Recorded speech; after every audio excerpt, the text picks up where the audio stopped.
વિજાપુરની સ્વામિનારાયણ સ્કૂલમાં ધોરણ 2માં અભ્યાસ કરતી 8 વર્ષની બાળા સાથે આઈટીઆઈ વિદ્યાર્થી દ્વારા અજાણ્યું ઇન્જેક્શન આપી કુચેષ્ટા કરાયાની ગંભીર ઘટનાએ શહેરમાં ભારે રોષ ફેલાવ્યો છે।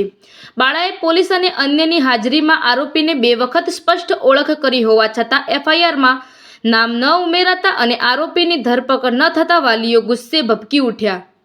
22 નવેમ્બરના રોજ એફઆઈઆર નોંધાયા બાદ લાંબો સમય વીતવા છતાં આરોપીની ધરપકડ ન થતાં વાલીઓએ પોલીસ સ્ટેશને જઈને વિરોધ નોંધાવ્યો હતો।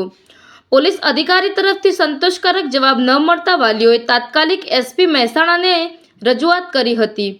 એસપીના સીધા હસ્તક્ષેપ બાદ કેસની તપાસ લાડોલ પોલીસ મથકના અધિકારીને સોંપવામાં આવી હતી।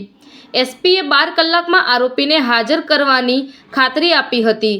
જોકે વાલીઓએ ચીમકી ઉચ્ચારી છે કે જો સમય મર્યાદામાં ધરપકડ નહીં થાય તો શહેર બંધ રાખીને જંગી આંદોલન કરવામાં આવશે। પણ તેમ છતાં આજે 12 કલાકનો સમય વીતી ગયો છે છતાં નિષ્ક્રિય દાખવતા હોય તેમ જોવા મળ્યું।